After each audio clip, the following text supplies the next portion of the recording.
ఒకటి రెండు మూడు నాలుగుకు అర్థమేమిటో చెప్పనా? చెప్పుకో, త్వరగా చెప్పుకో. ఒకటంటే ఒకటిగా అడుగేద్దాం,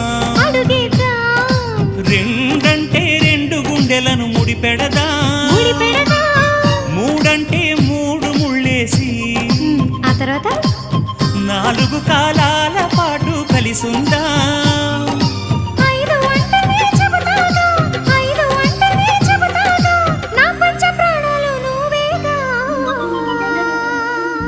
అమ్మావు ఇల్లు ఈగ చదివానాడు, ప్రేమ వలపు మనసు మమత చదివాయినాడు. ఇంకా ఏదో చదవాలంటూ పెదవి కోరుతోంది. భలేగా కొత్త చదువు చదువు, ఇలా నా ముద్దు కవిత చదువు, చెలి మురిపాల కథలు చదువు.